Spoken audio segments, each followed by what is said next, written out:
Hi, we are back with another episode, Gender Decoded. Let's get it started. Catchy.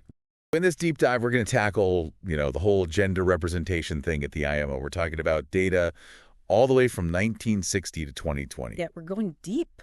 6 decades of data. A pretty solid historical view. Should give us a really good insight into this whole thing. And by the way, this deep dive today, yeah, it's all for you. We see those comments. We hear you. This one's been requested a lot. Been looking forward to digging into this.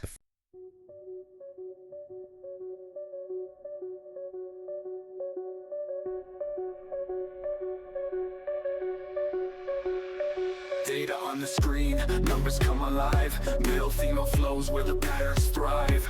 Visual charts, public colors unify. Gender decoded, bringing truth to light.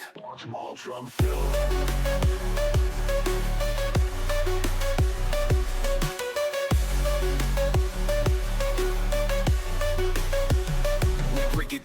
We break it down, real talk.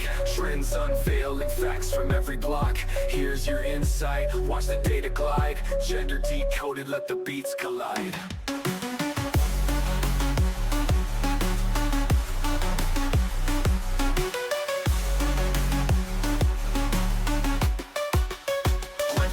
We break it down, real talk. Trends unveiling, facts from every block. Here's your insight, watch the data glide. Gender decoded, let the beats collide.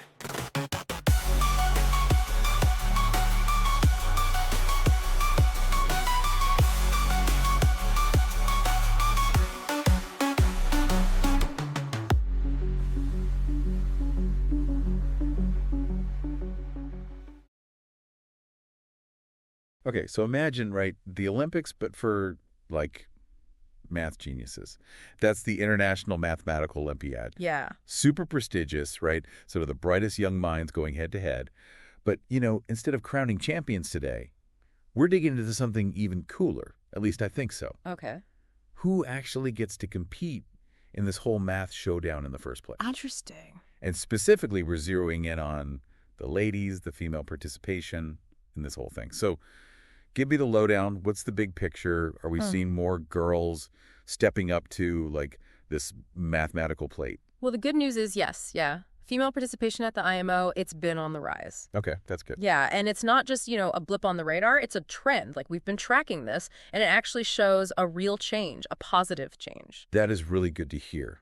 But you have to wonder then, what's fueling this whole positive upswing?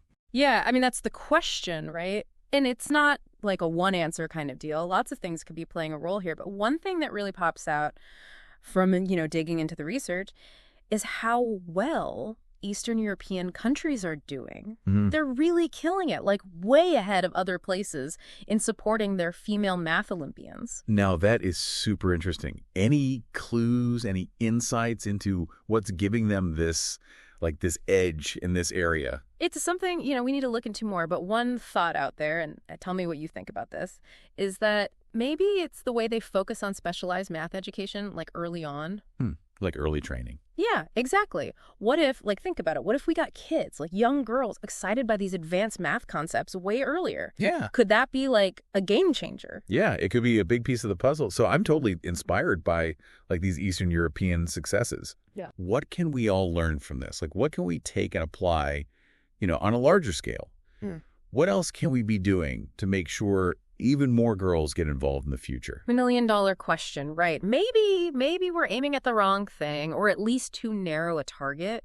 Instead of just pushing for more faces at the IMO level, like the tippy top, maybe we need to build a love for math way earlier. Okay. Think fun games, right? Stuff that gets your hands dirty, activities. And then, of course, we need those role models, women who make math exciting, relatable for these young girls.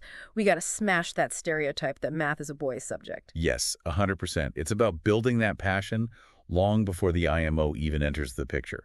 We want a world where any kid, any girl with the smarts and the interest, they feel like they can totally dive into math, right? No barrier. Absolutely. Okay, so wrapping it up here, big takeaway, we are seeing some good progress. More girls in the IMO. Shout out to Eastern Europe for really leading the charge there.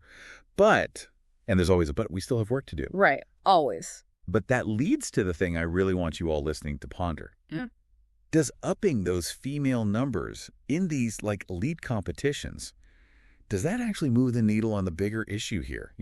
Gender equity in STEM, science, technology, engineering, math, the whole shebang. It's a big question. Huge?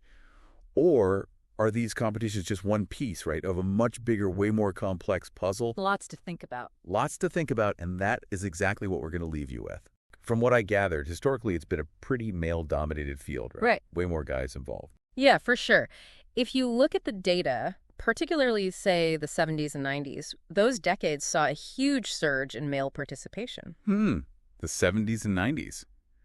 That makes me think about, like, social change happening, even educational policies shifting. Could that have played a role? You hit the nail on the head. Researchers found that during that time, fewer women were entering college-level math programs. Like, the pipeline itself was already constricted. And then you factor in societal expectations. Right. Were girls even encouraged to pursue advanced math the same way we encouraged boys back then? Exactly. And often, the answer was, sadly, no.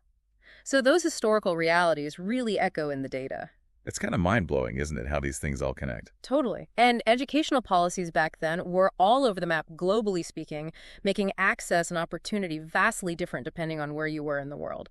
Who knows how many brilliant minds we might have missed out on? Right. It really makes you think, okay, so we've got this male-dominated thing happening early on, but then things start to shift in the 90s. It's almost like we see a counter-trend emerging, right? Yeah.